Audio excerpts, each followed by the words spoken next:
السلام عليكم ورحمة الله وبركاته، أهلا بيكم حلقة جديدة من مطبخ صغير. ازيكم حبايب قلبي؟ عاملين ايه؟ يا رب تكونوا بخير وانتوا بتتفرجوا على فيديوهاتي. وحشتوني جدا جدا من الفيديو اللي فات.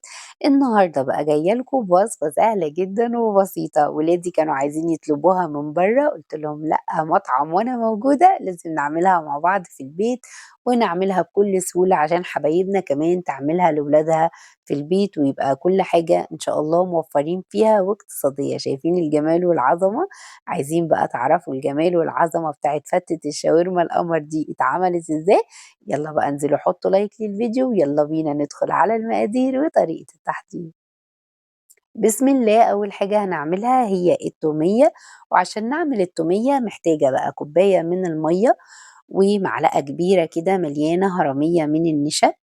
تمام كده، أنا لسه ما شغّلتش النار، باقلّب كده الكلام ده كلّه وادوّب النشا في المَيّة، وبعد كده باشغّل النار. تمام، مهم جدًا عشان النشا ما يكلكعش معاكِ. نفضل نقلّب، نقلّب، نقلّب لحد ما النشا كده يتماسك زي ما أنتم شايفين بالشكل ده. لو أنتِ لسه مبتدئة قلّبي بمضرب يدوي كده سلك عشان ما تكلكعش معاكِ. تمام، خلاص هي كده تعتبر خلصت معايا زي ما أنتم شايفين. باسيبها بقى على جنب عشان تبرد ونشوف هنعمل فيها إيه بعد كده. بعد ما بردت معايا بيبقى هو ده شكلها، مش بنشتغل فيها وهي سخنة أبدًا. بانزل بيها في الكبة، في الخلاط، أي حاجة المتوفر عندِك انزلي بيها فيه. تمام كده؟ بعد كده يا ستي الكل بتجيبي بقى علبة من الزبادي وتنزلي بيها بالشكل ده، وعلبة الزبادي دي حجمها 105 جرام. بعد كده بنجيب فصين توم مفرومين، ممكن تحطيهم بحالهم بس تفرميهم بره هيكون أحسن، وليمونة كده بنعصرها بالشكل ده تكون صغيرة مش كبيرة. المقادير دي خديها وما تراجعيش ورايا، هتطلع معاكي أحلى من بتاعة بره بكتير. شوية بقى من الملح، ومعلقة صغيرة من الخل زي ما انتوا شايفين أنا ما مليتش الغطا بتاع الخل. تمام كده، ونشغل بقى الكبة أو الخلاط نفرم نفرم لحد ما القوام بتاعها يبقى ناعم جدا جدا. ولسه في مكون هنحطه وهو الزيت. بعد ما أنعمهم مع بعض كويس جدًا، بانزل بربع كوباية من الزيت، ولو أنتِ شغالة في الخلاط هتنزلي والخلاط شغال كده سرسوب من فوق لحد ما تبقى ناعمة معاكِ وهو ده قوامها. شايفين أحلى من بتاعة برّه والّا لأ؟ جربوها وقولوا لي رأيكم.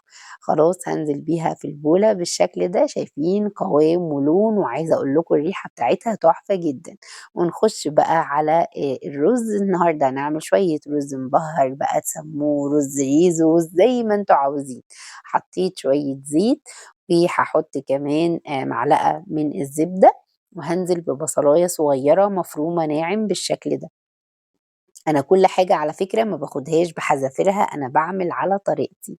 يعني تقولوا لي لأ الرز الريزو مش بيتعمل بالطريقة دي، أنا باعمل بتكاتي أنا، بتكات سهير، وبالطريقة بتاعة سهير. تمام كده؟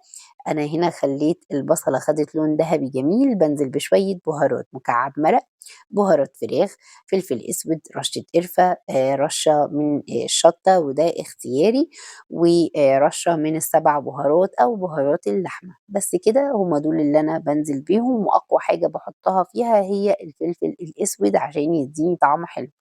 وشوية من الكاتشب. ومجرد بس إن أنا أقلّبهم وأشم بقى الروايح الحلوة دي، بانزل بكوبايتين من الرز. الرز ده مصري مغسول كويس جدًا ومتصفّي. طبعًا هو بيتعمل بالرز البسمتي، بس أنا أصلًا مش باحبه، مش عشان هو مش متوفر عندي، أنا ما باحبهوش، فعادي جدًا هاعمله بالرز المصري ما فيش أي مشكلة. تشويحتين بقى أشم الروايح الحلوة دي كلها على بعضها كده. بعد كده طبعًا الرز المصري الكوبايتين بياخدوا كوبايتين مَيّة عادي جدًا، بس أنا باحب أدّي له مَيّة سخنة. تمام، بينجز معايا في الوقت. أنا عايزة أقول لكم إن الوجبة دي ما خدتش معايا نُص ساعة وكانت جاهزة. تمام، قلّبت بقى الرز التقليبتين وهاحط له بقية الملح بتاعه لإن مكعب المرق فيه ملح. تمام كده. ونسيت أقول لكم على البهارات. طبعًا أنا كل حاجة هاسيبها لكم مكتوبة. أنا حطيت رشة من الكركم. تمام كده، عشان تدّي له لون حلو. هاغطّيه بقى وأهدّي عليه لمّا ييجي يتشرّب كده زي تسوية أي رُز مصري عادي جدًا. هاجي هنا بقى في طاسة، جِبت معلقة من الزبدة، حابة تحطّي زيت حطّي براحتِك خالص، تسخن كويس جدًا، جدًا، أنزل عليها بقى بشرايح الفراخ المتقطّعة شاورما، الكمية براحتِك زي ما أنتِ حابة، بس إحنا بقى هنكتّرها ونزوّدها زي ما قُلت لكم عشان ما حدّش يقول لي الفتّة بتاعة الشاورما ما بيبقاش عليها بصل كده وفلفل والكلام ده، يا جماعة أنا عاملة الوصفة بطريقتي، بس جرّبوها بالطريقة دي هتعجبكم وهتلاقوها أحلى وأطعم من برّه بكتير. هاسيبهم يتشوّحوا شوية وابتدي أقطّع الخضار بتاعي، معايا فلفلاية واحدة رومي وبصلاية كبيرة أو بصلتين صغيّرين وطماطماية، بس كده، بس دول هيدّونا طعم حلو أوي، هتلاقوا البصل كده يا جماعة مكرمل بقى كده مع الفراخ والزبدة، عاطي طعم روعة بجد، هتلاقوا فيها تسكيرة كده جميلة مع الفلفل والطماطم، فطعمها حلو، ليه أعملها أنا كده من غير أي طعم؟ فإحنا جرّبوا كده الوصفة وبعد كده احكموا عليها.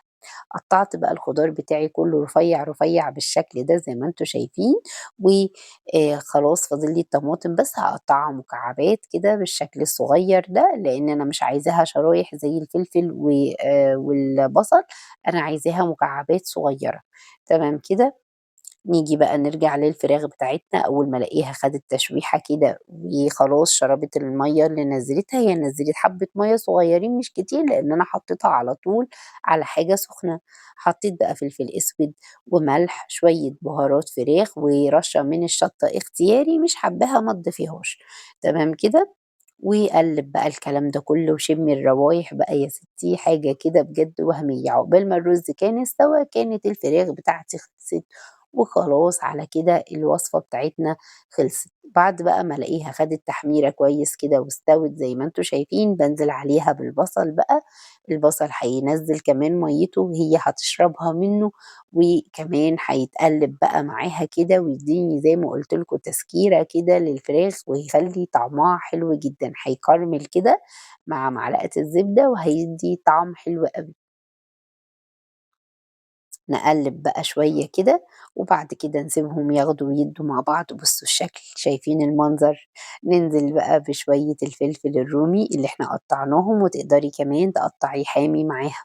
زي ما أنتِ حابة، مش لازم تقولي لأ أصل هي الوصفة ما فيهاش كده، لأ حُطّي واخترعي وحُطّي اللي أنتِ عايزاه والطعم هيطلع حلو ما دام من إيديكِ. آخر حاجة باحطها الطماطم ويا دوب تشويحة واحدة بس كده، يا دوب بس أحس إن لون الطماطم دَبَل وباطفّي عليها وخلاص الشاورما بتاعتي خلصت وبقت زي الفل.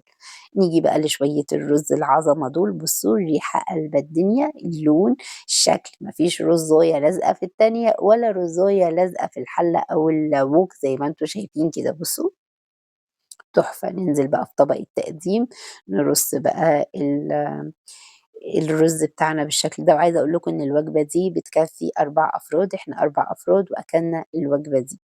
تمام، حطيت التومية في كيس كده بتاع تلاجة وعملت له فتحة وبدأت إيه، أرُشّها على الرز بالشكل ده، ما رضيتش أحطها بالمعلقة هتنزل قطع، قطع.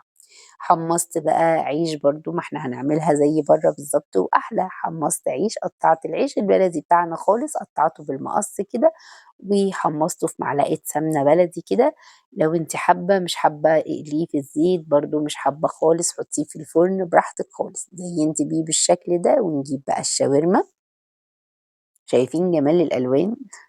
الألوان خطيرة بجد. ولا تقولي لي بقى جايباها من برّه، عايزة تأكّلي 4 أفراد صينية محترمة زي دي هتجيبيها من برّه بكام؟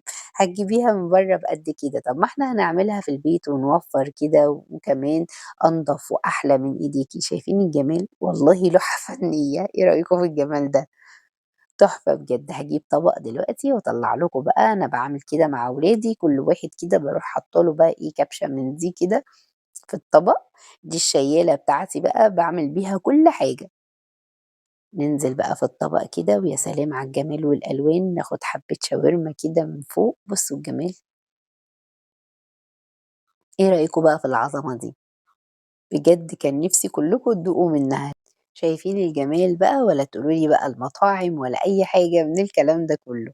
حاجة كده بجد تحفة، عايزاكم بقى ما تكتروش بهارات كده في الأكل عشان تحسوا بطعم الأكل نفسه، والوصفة تبقى هايلة كده وجميلة معاكم. شايفين الطعامة اعملوها زي ما أنا عملتها بالضبط هتعجبكم جدًا.